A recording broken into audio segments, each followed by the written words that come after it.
Sa ilalim ng matinding sikat ng araw sa katanghalian, ang tanging nais ni Clara ay ang makauwi ng ligtas sakay ng kanyang puting Vespa. Ang mga bitbiting bayong mula sa palengke ay halos mapuno ang bawat espasyo ng kanyang munting motor. Ngunit ang isang checkpoint ng pulisya sa kahabaan ng Bayan-Bayanan Avenue ay magiging isang bangungot ng pangingikil, karahasan, at kahihiyan sa harap ng maraming tao. Hanggang sa dumating ang isang anino ng kanyang asawa, isang general ng sandatahang lakas, at binago ang takbo ng lahat sa paraang siya lang ang nakakaalam. Ang init ng araw ay tila isang nagbabagang kumot na bumabalot sa buong syudad. Dahan-dahan lamang ang pagpapatakbo ni Clara sa kanyang puting Vespa, iniingatan ang mga supot ng pinamilihen na nakasabit sa bawat sulok nito, mula sa upuan hanggang sa sabitan sa harapan. Ang mga gulay, sariwang karne, at mga pampalasa ay marahang umuugoy sa tuwing dumaraan ang motor sa mga lubak ng kalsada. Butil-butil na pawis ang namumuo sa kanyang sentido at bato, dumidikit sa balat dahil sa alinsangan ng hangin. Ngunit sa kabila nito, isang maliit na ngiti ang sumilay sa mga labi ni Clara. Para sa kanya, sanay na siya sa ganitong pagod at init. Ang mahalaga ay kumpleto na ang lahat ng sangkap para sa hapunan at maayos na nakalagay sa mga supot. Paminsan-minsan, inaayos niya ang kanyang pagkakaupo upang maging mas komportable, tinitiyak na hindi sasayad sa kalsada o magagasgas ang mga pinamili. Mahigpit ngunit kalmado ang hawak niya sa manibela. Ang kanyang mga mata ay salit-salit na nakatutok sa daan sa harapan at sa side mirror. Mga sasakyang humaharurot, mga jeepney na basta-bastang humihinto, at ilang motorista na sumisingit ng walang anumang senyas.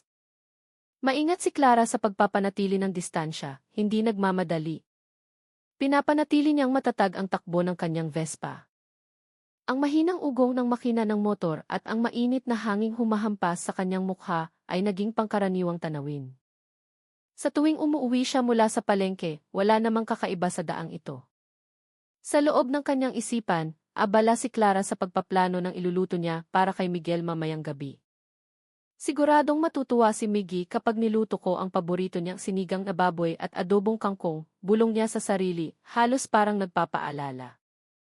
Inilalarawan niya sa isip ang mga simpleng hakbang na gagawin niya mamaya, paghugas ng mga sangkap, paghiwa ng gulay, paggisa ng bawang at sibuyas, at paghihintay na kumulo ang sabaw ng sinigang. Ang imahe ni Miguel na uwing pagod mula sa trabaho, uupo sa hapagkainan at sasabihing, ang bango naman yan, mahal, ang nagpapagaan sa lahat ng kanyang pagod sa araw na iyon. Ang mga simpleng kaisipang iyon ang nagpagaan sa kanyang biyahe sa ilalim ng tirik na araw. Ang daan ng kanyang tinatahak ay ang parehong ruta halos linggo-linggo. Kabisado na niya ang lokasyon ng maliit na tindahan sa kanto, ang talyer sa kaliwa, at ang malaking puno ng akasya na palagi niyang ginagawang palatandaan bago lumiko. Ang mga hilera ng tindahan, mga nagtitinda sa bangketa, at mga puno sa gilid ng daan ay isa-isang dumadaan sa kanyang paningin. Tila isang ritual na hindi nagbabago. Walang masamang kutob, walang anumang hinala. Itinuring ni Clara ang araw na iyon na tulad din ng mga nakaraang tanghali.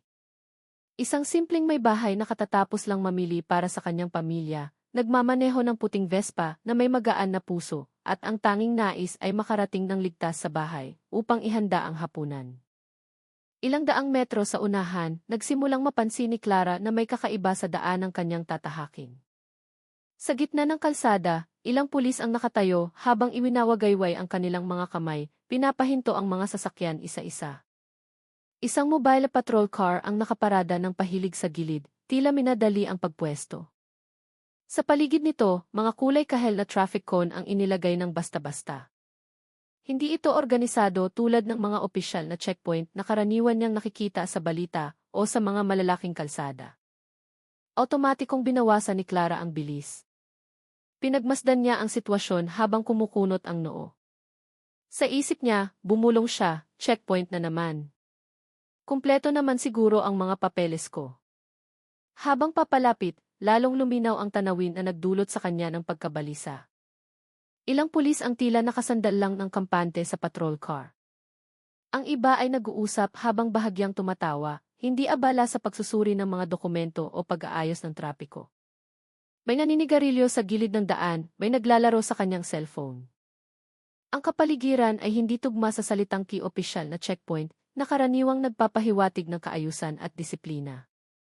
Nakaramdam si Clara ng kaunting kaba, ngunit sinubukan niyang pakalmahin ang sarili.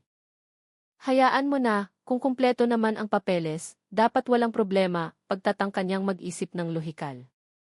Binagalan niya ang takbo ng Vespa, sumusunod sa daloy ng mga sasakyan na isa-isang pinapatabi. Isang pulis na nakatayo medyo sa unahan ang biglang kumaway sa kanya, gamit ang isang magaspang na kilos, sininyasan siyang tumabi sa kanan. Hindi malinaw ang kanyang senyas, basta na lang siyang nagturo at iwinasiwas ang kamay na parabang nagmamadali. Sumunod si Clara, bahagyang ipinihit ang manibela at dinala ang Vespa sa gilid ng daan. Huminto ang gulong sa harapan malapit sa isang kulay kahel na kon na mukhang marumi at luma na. Huminga ng malalim si Clara, sinubukang maging magalang kahit na nagsisimula ng kumabog ang kanyang dibdib. Nang tuluyang huminto ang motor, ibinaba niya ang stand at lumingon sa pinakamalapit na pulis. "Magandang tanghali po, sir," bati niya sa mahina ngunit malinaw na boses. Ang pulis na nagpatabi sa kanya ay sumulyap lang saglit, saka tinawag ang isa pang kasamahan gamit ang senyas ng kamay. Yumuko sandali si Clara, inayos ang strap ng kanyang maliit na bag na nakasabit sa kanyang katawan, naghahanda kung sakaling hihingin ang kanyang mga dokumento. Hindi niya namalayan, ilang hakbang sa likod ng hanay ng mga pulis, isang lalaking malaki at maskulado ang katawan ang nakatayo na nakakrus ang mga braso sa dibdib. Siya si Berto. Ang kanyang tingin ay hindi pala kaibigan, hindi rin neutral. Pinagmasdan niya si Clara mula ulo hanggang paa, na para bang sinusuri ang isang target. Ang tingin na iyon ay hindi maalis sa puting Vespa, sa mga supot ng pinamili at sa inosenteng mukha ni Clara. Lingid sa kaalaman ni Clara, mula sa sandaling iyon, ang sitwasyon ay lumihis na mula sa isang ordinaryong checkpoint patungo sa isang bagay na mas mapanganib. Mula sa grupo ng mga pulis na nakatayo medyo malayo sa likuran, isang lalaking malaki at maskulado ang katawan ang nagsimulang humakbang pasulong. Ang kanyang uniforme ay tila mas maayos kaysa sa iba, ngunit ang ekspresyon ng kanyang mukha ay malayo sa pagiging palakaibigan. Matigas ang kanyang panga, matalim ang pagkakunot ng kanyang mga kilay, at mabigat ang kanyang mga hakbang na parabang bawat tapak ay nagpapahiwatig na siya ang may kapangyarihan sa lugar na iyon. Naramdaman ni Clara ang pagbabago sa kapaligiran mula lamang sa paraan ng pagbibigay daan ng ibang mga pulis. Bahagya silang tumabi na parabang sanay na hayaan ang lalaking iyon na manguna sa bawat sitwasyon. Napalunok si Clara. Sumikip ang kanyang dibdib. Kahit wala pang ni isang salitang binibitawan sa kanya, huminto ang lalaki sa mismong harapan ni Clara, ikinrus ang mga braso sa dibdib habang tinititigan siya mula ulo hanggang paa. Hindi gaanong malapit ang kanilang distansya, ngunit sapat na para maramdaman ni Clara ang panggigipit. Ang hangin na kanina ay mainit lang, ngayon ay tila mas mabigat. "Lisensya at rehistro, miss," sabi niya ng walang emosyon, walang anumang formalidad. Ngunit ang tono ng kanyang boses ay malinaw na nag-uutos. Hindi isang pakiusap, kundi isang utos na dapat sundin. Bahagyang nagulat si Clara, agad na tumango at yumuko ng kaunti. "Opo, sir," sagot niya ng mahina. Sa nagmamadaling kilos, kinuha niya ang maliit na bag sa kanyang dibdib, binuksan ang zipper, at sinimulang kapapan ang laman nito. Bahagyang nanginginig ang kanyang mga daliri. Hindi dahil sa may kasalanan siya, kundi dahil sa titig ng lalaki na nagpaparamdam sa kanya ng pagkailang.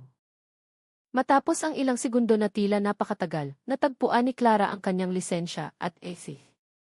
Maingat niyang inilabas ang mga ito, sinisikap na hindi mahulog. "Heto po, sir, kumpleto po lahat," sabi niya habang inaabot ang mga ito. Si SU-4 Berto Vargas, ang pangalan ng lalaki, ay kinuha ang mga ito nang hindi lumilingon o nagpapasalamat. Mabilis at magaspang ang kanyang kilos, na parabang kumukuha lang ng isang walang halagang piraso ng papel. Dahan-dahang ibinaba ni Clara ang kanyang kamay, sinubukang ayusin ang paghinga. Pinagmasdan niya ang mukha ni Berto mula sa gilid, nakikita ang mabilis na paggalaw ng mga mata nito habang binabasa ang mga nakasulat sa dokumento. Sa isang saglit, umasa pa rin si Clara na magiging normal ang lahat. Susuriin siya sandali at pagkatapos ay papayagang umalis. Ngunit gumuho ang pag-asang iyon nang biglang huminto si Berto sa isang maliit na linya sa rehistro. Nanliit ang kanyang mga mata, lalong tumigas ang kanyang panga. Itinaas niya ang dokumento ng mas malapit sa kanyang mukha, tinitiyak na tama ang kanyang nabasa. Expired na pala tong rehistro mo ng ilang araw, tanong niya. Pero ang tono ng kanyang boses ay hindi parang nagtatanong, kundi nanunumbat. Nagulat si Clara at marahang tumango. Opo, sir. Ilang araw pa lang po. Plano ko po sanang asikasuhin ngayong linggo. Tapat niyang sagot. Ang kanyang boses ay tila nag-aalangan, hindi dahil nagsisinungaling, kundi dahil nararamdaman niya mula sa tono ni Berto na ang maliit na bagay na iyon ay gagawing isang malaking problema. Sa kanilang paligid, ang kapaligiran ay tila nagpipigil ng hininga, naghihintay kung ano ang susunod na gagawin ng malaking lalaki kay Clara. Isang mapanuyang ngiti ang sumulpot sa gilid ng labi ni Berto. Nang marinig niya ang pag-amin ni Clara tungkol sa rehistrong huli ng ilang araw, hindi siya nagulat. Sa halip, tila nakahanap siya ng butas na kanina pa niya hinahanap. Dahan-dahan siyang humakbang ng mas malapit. Ang distansya sa pagitan nila ni Clara ay ilang hakbang na lamang. Naaamoy na ni Clara ang pinaghalong pawis at usok ng sigarilyo na kumapit sa kanyang uniforme. Nang hindi inaalis ang tingin sa mukha ni Clara, bahagyang ibinaba ni Berto ang kanyang boses. Ngunit, nanatiling matalim ang kanyang pananalita. Kung gusto mong makatuloy, 10,000. Usap na lang tayo dito para tapos, sabi niya ng mahina. Para siyang nag-aalok ng solusyon, pero malinaw na isa itong pananakot. Agad na nagulat si Clara, nanlaki ang kanyang mga mata. 10,000 piso, sir, ulit niya nang hindi namamalayan. Sinubukan niyang manatiling nakatayo ng tuwid kahit na parang nanghihina ang kanyang mga tuhod. Pero ilang araw lang naman po late ang rehistro. Pwede ko naman po isettle yan at magbayad sa deti. Patuloy niyang pagpapaliwanag, nanginginig na ang boses ngunit nananatiling magalang. Sa kanyang isipan, ang halagang 10,000 ay hindi makatwiran. Hindi iyon opisyal na multa, iyon ay lantaran at harap-harapang pangingikil. Napalunok si Clara, sinubukang kumbinsihin ang sarili na baka nagkakamali lang siya ng dinig at lalambot din si Berto kapag ipinaliwanag niya ng maayos. Ngunit umismid lang si Berto, itinaas ang kanyang baba, at bumuntong hininga na parabang pagod na sa pakikipag-usap sa isang taong itinuturing niyang mangmang.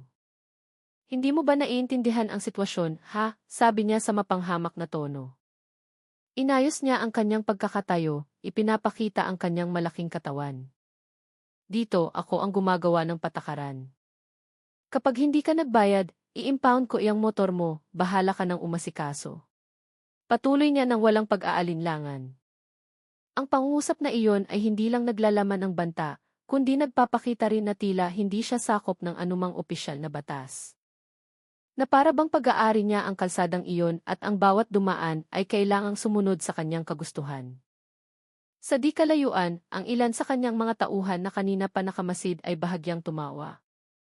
May nagsisikuhan, may marahang umiiling na may ekspresyong sanay nang makakita ng ganitong eksena. Hindi man malakas ang kanilang tawanan, sapat na iyon upang lalong maramdaman ni Clara ang pagiging dehado. Napagtanto niyang kahit subukan niyang lumaban, mas marami sila at lahat sila ay nakauniporme. Mahigpit na hinawakan ni Clara ang strap ng kanyang bag sa dibdib, sinubukang ayusin ang paghinga. Alam niyang mali ang hinihingi sa kanya. Alam niyang ginigipit siya. Ngunit kasabay nito, alam din niyang ang isang salitang maituturing na nakakainsulto ay maaaring magpalala pa ng sitwasyon. Sa puntong ito, ang bigat ng panggigipit ay nagsimula ng dumagan kay Clara. Dahan-dahan, ngunit tiyak. Huminga ng malalim si Clara, sinusubukang pigilan ang panginginig ng kanyang dibdib.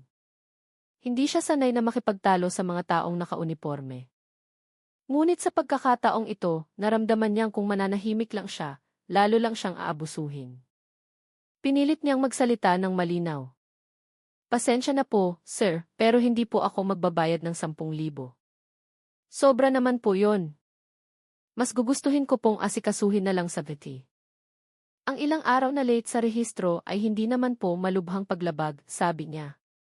Dahan-dahan ngunit matatag ang kanyang mga salita. Mahigpit pa rin ang pagkakahawak niya sa strap ng kanyang bag sa dibdib. Ngunit sa pagkakataong ito, naglakas loob siyang tumingin ng diretso sa mukha ni Berto.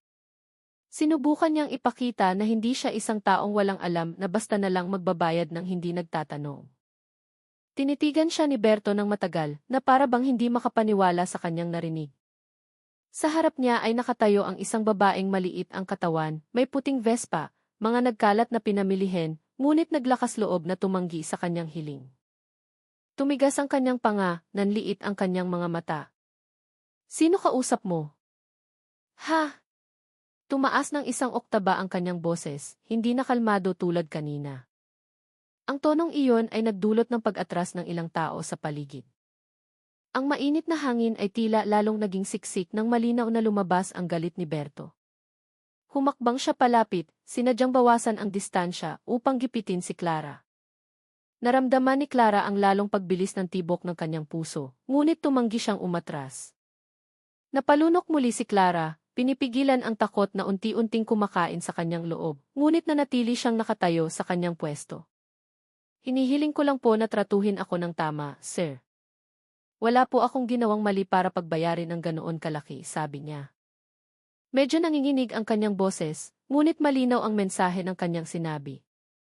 Hindi siya naninigaw, hindi nang iinsulto, ipinapahayag lamang niya ang lohika na sa tingin niya ay makatwiran.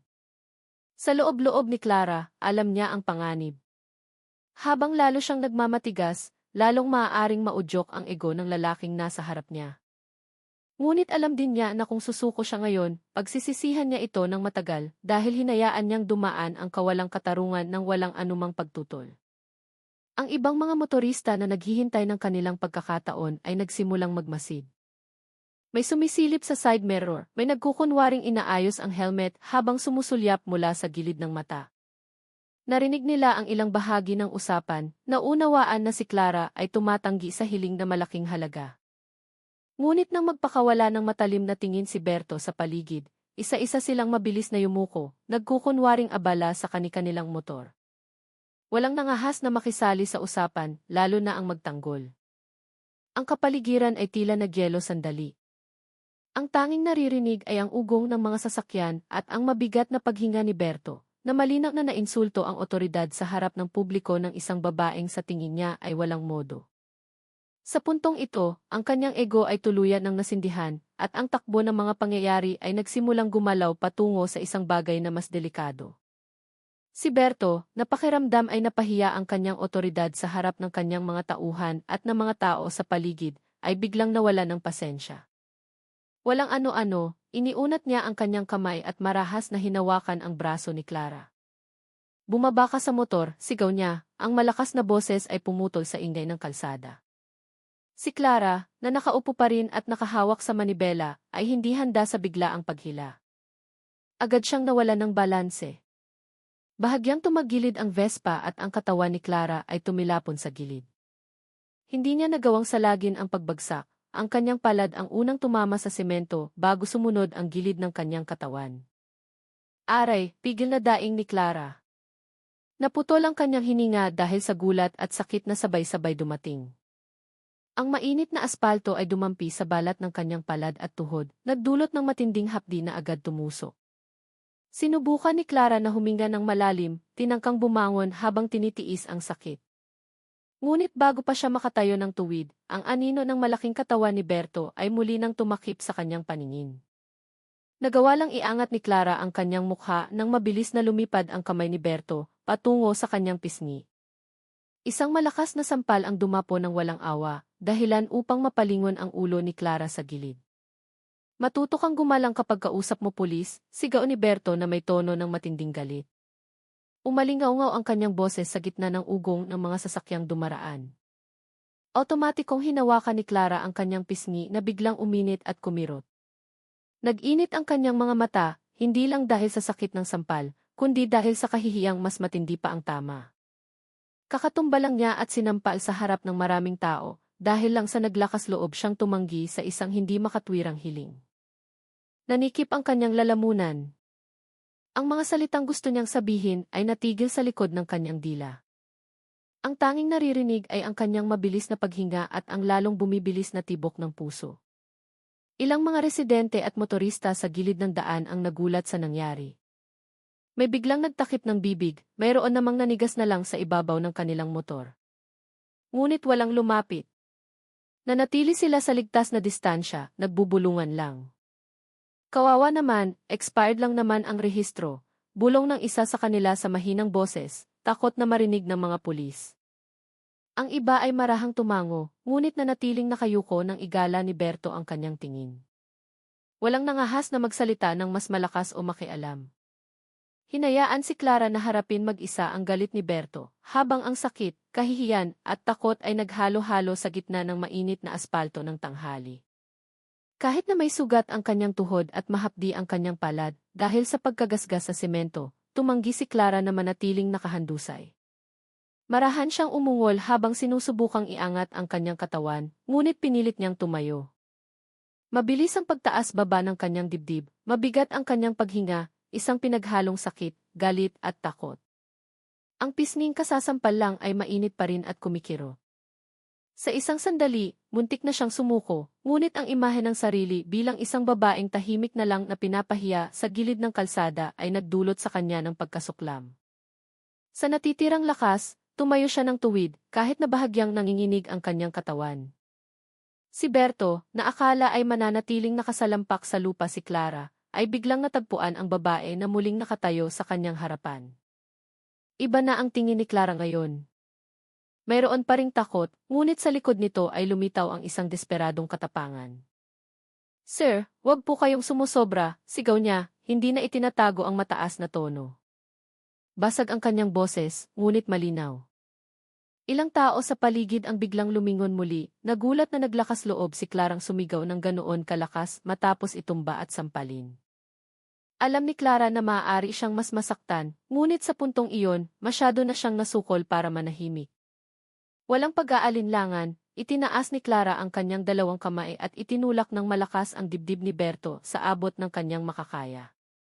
Hindi man sapat ang kanyang tulak kumpara sa laki ng katawan ni Berto, sapat na iyon upang mapaatras ng isang hakbang ang lalaki. Puno pa rin ng emosyon si Clara, at nagawa pa niya itong sundan ng isang suntok sa balikat. Maaaring hindi gaanong masakit ang suntok na iyon sa pisikal, ngunit malinaw na tinamaan nito ang ego ni Berto. Sa unang pagkakataon sa checkpoint na iyon, sa harap ng kanyang mga tauhan, isang target ang naglakas loob na gumanti ng harapan. Naramdaman ni Clara ang panginginig ng kanyang kamay matapos sumuntok, ngunit hindi niya ito pinagsisihan. Natigilan si Berto ng ilang sandali, nagulat. Pagkatapos, mas malaki pa ang pagsabog ng kanyang galit. "Walang hiya ka," sigaw niya. Umalingaw-ngaw ang kanyang boses sa gitna ng mga tao. Ang kanyang mga tauhan na kanina pa nanonood ay maikling tumawa, ang ilan ay may mapanuyang tono. Ang iba naman ay tila nabahala nang makitang sinuntok ng isang babae ang kanilang pinuno. Nagkatinginan sila, hindi sigurado kung dapat ba silang kumilos o maghintay ng utos. Alam ni Clara na maliit ang kanyang tsansa. Imposibleng manalo siya sa pisikal na laban sa lalaking iyon at sa kanyang mga kasama. Ngunit sa kanyang puso, gumawa siya ng isang mahalagang desisyon. Ano man ang mangyari pagkatapos nito, hindi siya maaalala bilang isang babaeng na nahimik lang ng tapakan at hiyain sa kalsada. Ang tugon ay dumating na parang bagyo. Namula ang mukha ni Berto, lumitaw ang mga ugat sa kanyang liig. Nang hindi nabibigay ng pagkakataon, sunod-sunod siyang nagpakawala ng mga suntok kay Clara. "Ang lakas ng loob mong lumaban," sigaw niya, puno ng galit ang boses. Nagulat si Clara, itinaas ang mga kamay para sumalag. Ngunit malinaw na hindi magkatapat ang kanilang lakas. Ang unang suntok ay tumama sa braso na ginamit niyang panakip sa mukha, dahilan upang mapaatras siya. Bago pa niya maayos ang kanyang posisyon, sumunod na ang isa pang suntok mula sa ibang direksyon. Isang suntok ang tumama ng direkta sa tiyan ni Clara. Agad na naputol ang kanyang hininga. Automatikong yumuko ang kanyang katawan, hinawakan ang tiyan na parang sinaksak. Bago pa makabawi, isa pang suntok ang tumama sa kanyang balikat, dahilan upang mawalan siya ng balanse. Pagkatapos ay marahas siyang itinulak ni Berto gamit ang dalawang kamay sa buong lakas. Muling tumilapon ang katawan ni Clara at bumagsak sa mainit na aspalto. Sa pagkakataong ito, wala na siyang oras para sa lagin gamit ang kamay. Ang kanyang likod ay direktang bumagsak sa matigas na kalsada. Kumalat ang sakit mula sa kanyang likod patungo sa buong katawan, dahilan upang halos hindi niya makontrol ang kanyang paghinga. Hirap at mababaw ang paghinga ni Clara. Nagsimulang umikot ang kanyang paningin. Ang sikat ng araw na kanina ay mainit lang, ngayon ay tila nakakasilaw at nagpapalabo sa kanyang paligid. Sinubukan niyang mag-focus ngunit lahat ay tila gumagalaw. Tama na po, sir. Nahihilo na ako, mahinang sabi ni Clara. Halos hindi marinig ang kanyang boses. Sinubukan niyang gumapang palayo, ang kanyang mga kamay ay naghahanap ng suporta sa maalikabok na semento. Ang kanyang sugatang tuhod ay nagasgas sa magaspang na ibabaw, nagdagdag sa hapdi. Hindi na sinusubukan ni Clara na lumaban, gusto na lang niyang matapos ang pag-atake. Ngunit para kay Berto, hindi sapat ang pagsuko na iyon para mapawi ang kanyang galit. Walang pag-aalinlangan, iwinasiwas ni Berto ang kanyang paa at sinipa ang tagiliran ni Clara na sinusubukang bumangon. Ang sipa na iyon ay nagpaikot sa katawan ni Clara at muli siyang bumagsak. Para magtanda ka, sigaw niya, na para bang gusto niyang matiyak na maririnig ng lahat. Ang kanyang mga tauhan ay nanonood lang mula sa likuran. Walang sinuman ang sumubok na pumigil. Ang ilan sa kanila ay mahinang tumawa, itinuturing ang kanilang nakikita bilang isang ordinaryong panoorin sa gitna ng tirik na araw. Walang lumapit para pumigil o kahit nasabihing tama na. Na para bang ang pambubugbog ay isang karaniwang bahagi ng leksyon para sa sinumang maglakas loob na lumaban. Samantala, si Clara ay nakahandusay sa semento. Masakit ang iba't ibang bahagi ng kanyang katawan. Hirap siyang huminga at unti-unti nang nawawalan ng malay, mag-isa sa gitna ng mga taong piniling manahimik. Hindi pa nasiyahan sa pambubugbog, yumuko si Berto at hinawakan ang braso ni Clara na nanghihina na. Walang pakialam sa mahinang daing na lumabas sa bibig ni Clara, kinalagkad niya ang babae palayo sa kanyang motor patungo sa isang puno sa gilid ng daan.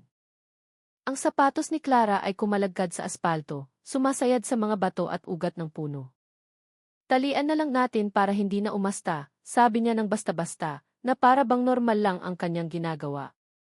Kalmado ang kanyang boses, ngunit ang kanyang ginagawa ay malinaw na lumalagpas na sa hangganan.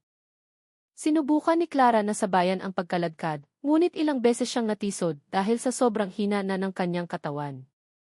Sinubukan ni Clarang pumiglas kahit halos ubos na ang kanyang lakas.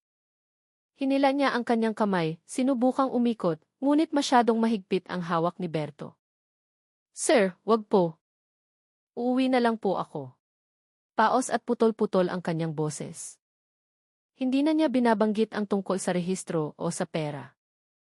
Ang gusto na lang niya ay makaalis sa sitwasyong iyon ng buhay at makabalik sa bahay. Ngunit hindi siya pinansin ni Berto. Hinila niya si Clara hanggang sa sumandal ang likod nito sa magaspang na puno. Mula sa bulsa ng isa sa kanyang mga tauhan, kumuha siya ng isang piraso ng lubid na halatang hindi unang beses ginamit. Mabilis at marahas ang kanyang mga kilos, hindi nagbibigay ng pagkakataon kay Clara na umiwas. Sinimulang ipulupot ni Berto ang lubid sa katawan at mga kamay ni Clara. Umikot ang lubid sa kanyang dibdib, braso, at pulso, itinatali siya ng mahigpit sa puno. Bawat hila ay lalong nagpapahirap sa paggalaw ni Clara. Napangiwi siya ng magasgasan ng lubid ang kanyang balat na may pasa na. Samantala, nagkalat na sa lupa ang mga pinamili ni Clara. Punit ang mga supot, gumulong ang ilang gulay sa kanal, basag ang mga itlog sa semento, at nagkalat ang mga pampalasa ng walang sinumang pumapansin. Ang kanyang puting Vespa ay naiwang nakatagilid, naging tahimik na saksi sa hindi makataong pagtrato sa may-ari nito. Tanging ulo na lang ang nagagalaw ni Clara, tinitingnan ang mga nasirang pinamili na kanina lang ay maingat niyang inaalagaan. Dahan-dahan, nagsimulang magkumpol ang mga tao sa di kalayuan. May nakatayo sa harap ng isang karinderya, may huminto sakay ng kanilang motor, at may sumisilip mula sa bintana ng kotse. Ngunit lahat ay nag-aalangang lumapit. Kawawa naman. Pero kung tutulong tayo, baka tayo pa ang balikan, bulong ng isang ginang sa kanyang katabi. Hindi maalis ang kanyang tingin sa nakataling si Clara. Tumango lang ang katabi niya, bakas ang tensyon sa mukha. Kinagat ni Clara ang kanyang labi, pinipigilan ang iyak na kanina pa namumuo. Sa huli, tumulo rin ang kanyang mga luha, hindi lang dahil sa sakit, kundi dahil sa matinding kahihiyan. Pakiramdam niya ay ipinaparada siya na parang isang panoorin. Wala akong kasalanan. Late lang ang rehistro ko, bulong niya sa sarili. Paulit-ulit niyang sinabi iyon sa kanyang isipan, na para bang pinapaalala sa sarili na hindi siya isang kriminal, kahit na ganoon ang trato sa kanya sa harap ng lahat. Hindi pa nagtagal matapos tuluyang mawalan ng kakayahang kumilos si Clara, sumulyap si Berto sa isang maliit na karinderya sa malapit. Sa harap nito, may isang timba ng tubig na karaniwang ginagamit panghugas ng mga baso. Walang abog-abog, lumakad siya roon at kinuha ang timba. Ang may-ari ng karinderya ay nakatingin lang, tensyonado ang mukha, ngunit hindi nangahas na magreklamo. Lumapit ang isa sa mga tauhan ni Berto habang tumatawa. "Buhusan na, boss," tanong niya na parang nagbibiro. Tila isang maliit na kalokohan lang ang kanilang gagawin. Sumulyap sa kanya si Berto, isang mapanuyang ngiti ang nabuo sa kanyang labi. Hindi siya sumagot, tumango lang habang dala ang timba palapit kay Clara. Nang makita ni Clara ang papalapit na timba, napalunok na lang siya. Pagod na ang kanyang katawan, nahihilo at paminsan-minsan ay lumalabo ang kanyang paningin. Alam niyang wala nang saysay ang magmakaawa pa. Ngunit dahil sa likas na instinct, mahina pa rin siyang nagsalita, "Sir, wag po." Paos at halos hindi marinig ang kanyang boses. Hindi siya pinansin ni Berto. Walang pag-aalinlangan, itinaas niya ang timba at sa isang magaspang na kilos, ibinuhos ang laman nito sa buong katawan ni Clara, mula ulo hanggang paa. Napasinghap si Clara, napatalon ang kanyang katawan sa gulat. Nasamid siya nang pumasok ang tubig sa kanyang mukha at buhok, at dumaloy pababa sa kanyang liig at damit. Hindi pa doon natapos, muling pinuno ni Berto ang timba at ilang beses pa itong ibinuhos hanggang sa tuluyang mabasa ang damit ni Clara, na mahigpit na dumikit sa kanyang balat, lalong nagpapakita kung gaano siya kahina sa sandaling iyon. Nanginginig si Clara, hindi dahil sa lamig, kundi dahil sa kahihiyang tumagos hanggang sa kanyang kaluluwa.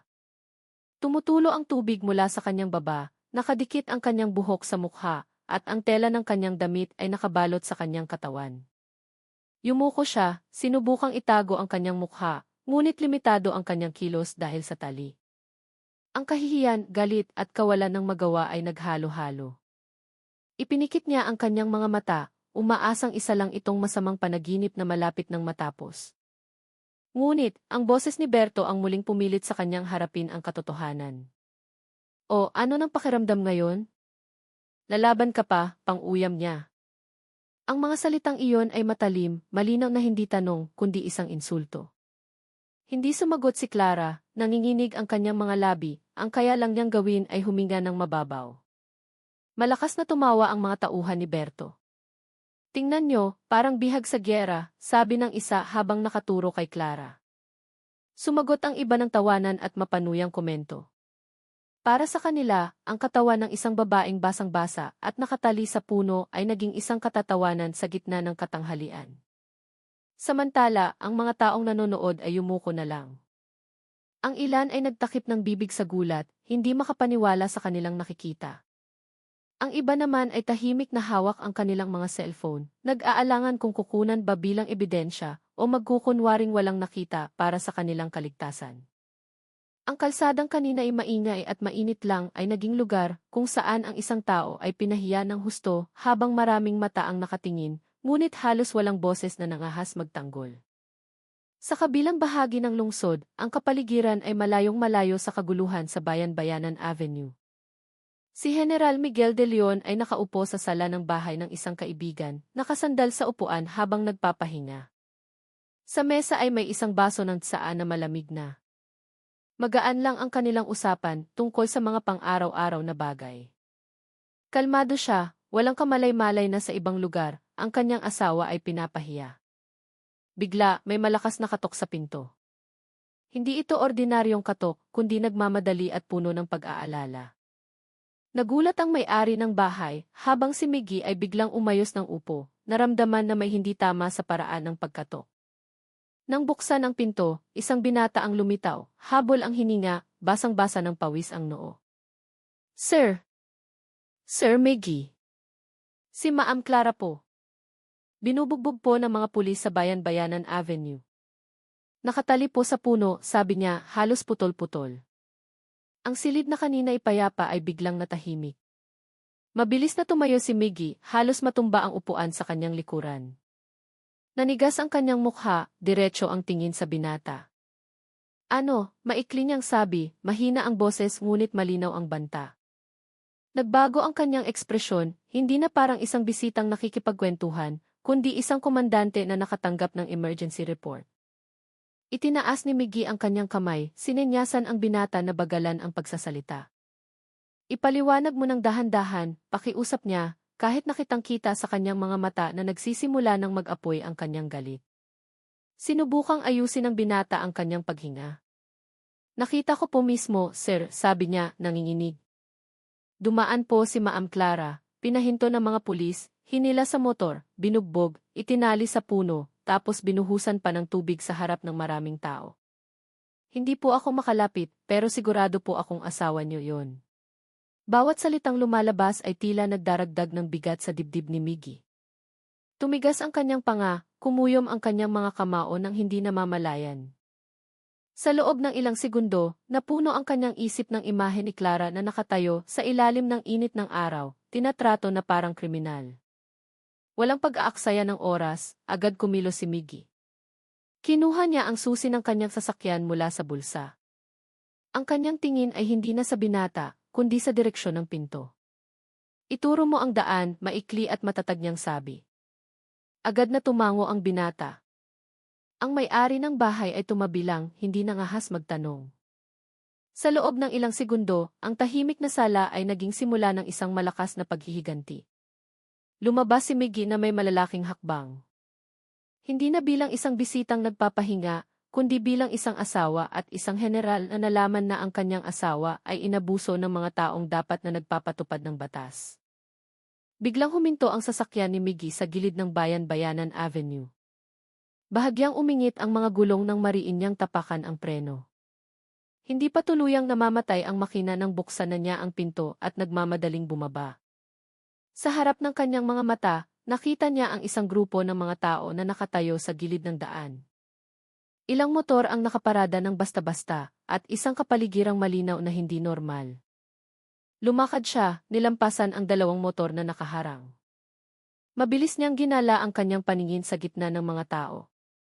Doon, malapit sa isang malaking puno sa gilid ng daan, nakita niya ang isang imahe na agad nagpatigil sa kanyang mundo.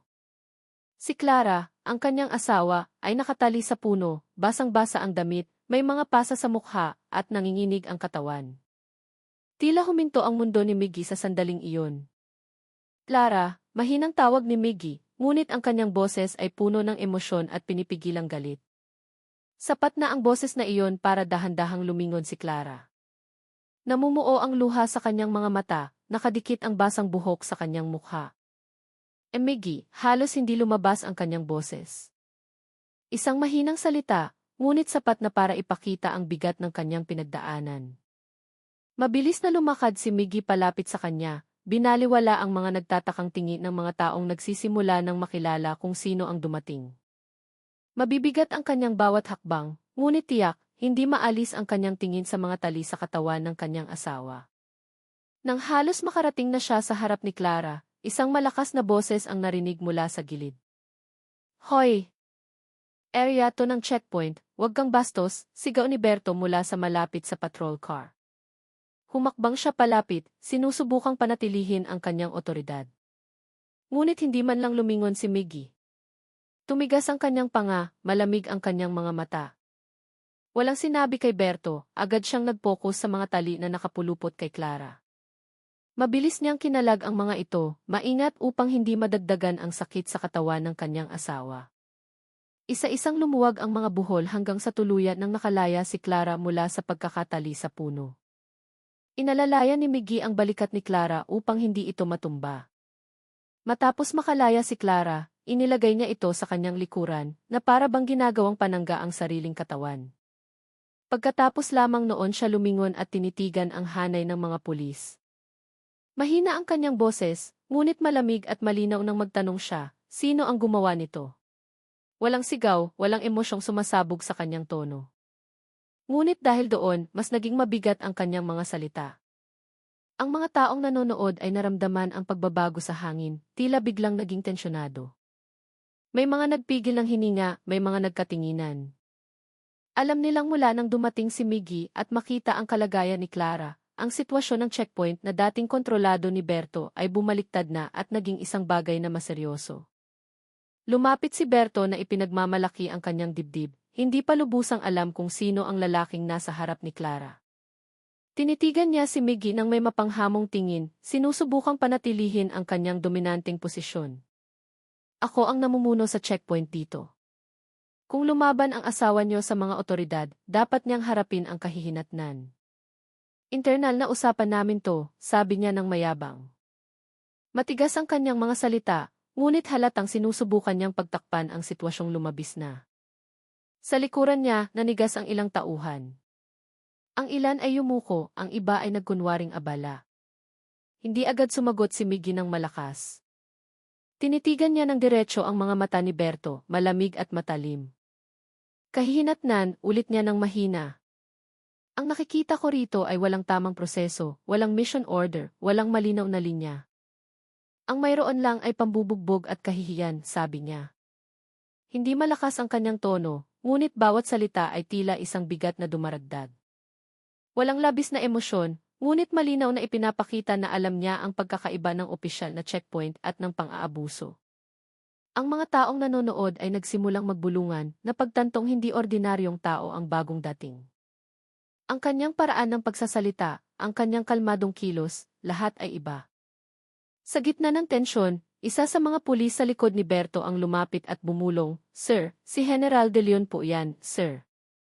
Ang maikling pangungusap na iyon ay nagpabago sa mukha ni Berto. Ang pamumula ay napalitan ng pamumutla na sinubukan niyang itago. Alam niya ang pangalang iyon at ang posisyon at impluwensya nito. Ngunit pinigilan siya ng kanyang pride na umatras. Bumuntong hininga siya, sinubukang panatilihin ang kanyang tono. Wala akong pakialam kung sino ka. Dito, ako ang nagbabantay ng kalsada, sabi niya, kahit na hindi na kasing tigas ng dati ang kanyang boses. Hindi interesado si Miggy sa mahabang debate. Humakbang siya palapit, binawasan ang distansya hanggang sa maramdaman ni Berto kung gaano kaseryoso ang sitwasyon. At dito, sinaktan mo ang asawa ko, sabi ni Miggy ng mahina ngunit malinaw. Ang kanyang tingin ay hindi gumalaw. Simple ngunit mabigat ang pangungusap na iyon. Para kay Berto at sa kanyang mga tauhan, hindi na ito isang simpleng reklamo, kundi isang direktang pahayag mula sa isang asawa at isang mataas na opisyal na nakasaksi mismo sa pag-abuso sa kanyang asawa. Ang hangin ay tila lalong sumikip. Nagpigil ng hininga ang mga tao, naghihintay sa kung ano ang susunod na mangyayari. Naabot ang kasukdulan ng tensyon ng si Berto, naramdam na ang pagiging dehado, ay sinubukang gumawa ng huling hakbang para ipakita ang kanyang kapangyarihan. Nanigas ang kanyang mukha at panga, itinaas niya ang kanyang kamay at hinawakan ang balikat ni Miggy na parabang itutulak ito. Kung hindi ka sang-ayon, sa presinto tayo mag-usap, sabi niya ng maihamon. Ang kilos na iyon ay hindi lang isang simpleng paghawak, kundi isang pagtatangkang gipitin ang sitwasyon. Para kay Berto, ito ang huling paraan upang mapanatili ang kanyang pride. Ngunit para kay Miggy, ang paghawak na iyon ay lumagpas na sa linya. Hindi lang siya kaharap ng isang aroganteng pulis, kundi ng taong naglakas loob na saktan at hiyain ang kanyang asawa. Sa loob ng ilang segundo, kumilos si Miggy. Agad niyang iwinaksi ang kamay ni Berto. Kasabay nito, ipinilipit niya ang pulso ng lalaki gamit ang isang teknik na halatang sanay. Si Berto, na sanay magdulot ng sakit sa iba, ay ngayon mismo ang nakaramdam nito. Pigil niyang daing. Bahagyang yumuko ang kanyang malaking katawan dahil sa sakit. Hindi sumigaw si Miggy, hindi nagbanta, nag-focus lang sa mabilis at kontroladong kilos. Umikot siya, ginamit ang bigat mismo ni Berto upang itumba ito sa semento. Ang malaking katawan ay bumagsak ng malakas. Agad na kumilos ang mga tauhan ni Berto. Lumapit sila nang makitang walang magawa ang kanilang pinuno. 2 pulis ang halos sabay na sumugod. Hinila ng isa ang kwelyo ni Miggy mula sa likod, habang ang isa naman ay sumuntok. Ngunit si Miggy, na sanay bilang isang general, ay inasahan ang bawat kilos. Sinalag niya ang unang suntok, umikot, at itinulak ng malakas ang sumusugod hanggang sa ito ay matumba. Ang humila sa kanyang kwelyo ay hinawakan niya sa pulso, ipinilipit, at hinila pasulong hanggang sa mawalan ng balanse at bumagsak. Isa pang sumubok makialam ay hindi pa man nakakalapit ay ibinagsak na ni Miggy. Ang lahat ng kilos ni Miggy ay mabilis, tiyak at walang labis na galaw. Sa maikling panahon, si Berto at ang ilan sa kanyang mga tauhan ay nakahandusay na sa semento kung saan kanina lang ay nagdusa si Clara. Ang kaibahan, ngayon, hindi na si Clara ang inaapakan, kundi ang mga umabuso sa kanya. Ang mga taong kanina'y tahimik ay nagsimula ng mag-ingay. Walang nangahas pumalakpak, ngunit ang mga bulungan ay puno ng kasiyahan.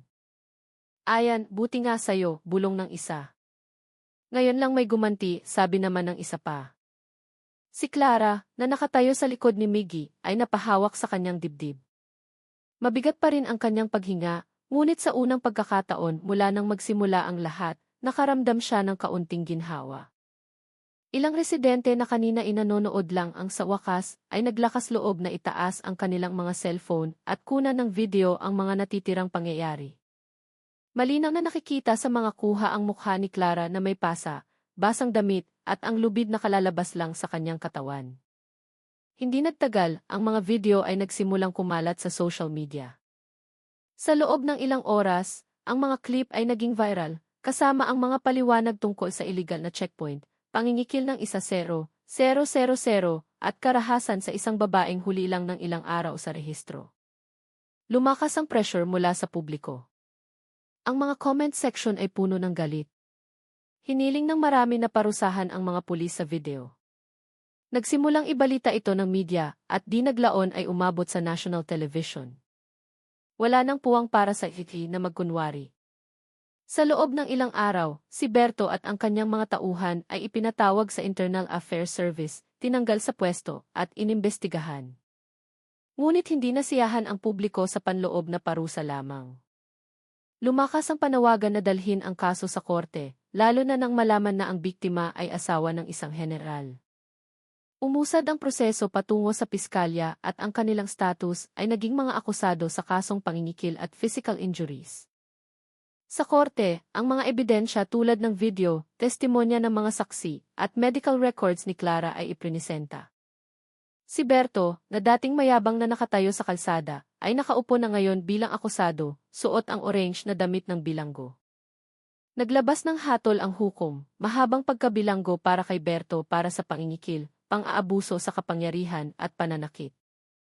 Ang kanyang mga tauhan ay nahatulan din. Sa labas ng korte, nagdaos ng press conference ang AFI, humingi ng paumanhin sa publiko at opisyal na kay Clara. Tiniyak nilang hindi na maulit ang pang-aabuso. Habang abala ang mundo sa pagtalakay sa kaso, sa kanilang tahanan, dahan-dahang nagpapagaling si Clara sa pisikal at emosyonal na sakit. Unti-unti nang nawawala ang mga pasa sa kanyang katawan. Ngunit ang alaala ng pagbagsak, pagsampal, pagtali at pagbuhos ng tubig ay madalas pa ring bumabalik. Palaging nasa tabi niya si Miggy, tinitiyak na umiinom siya ng gamot, kumakain ng maayos, at hindi nag-iisa sa pagharap sa trauma. Isang gabi, habang tahimik sila sa sala, hinawakan ni Clara ang kamay ng kanyang asawa. Akala ko, mamamatay na ako sa gilid ng daan ng araw na yon, sabi niya. Hinigpitan ni Miggy ang hawak at sumagot ng may diin, habang nabubuhay ako, hinding-hindi ko hahayaang mangyari ulit yon.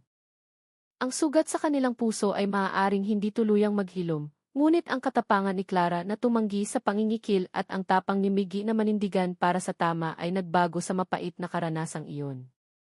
Ito ay naging simbolo ng paglaban sa kawalang katarungan na nasaksihan ng marami. Ang kanyang kwento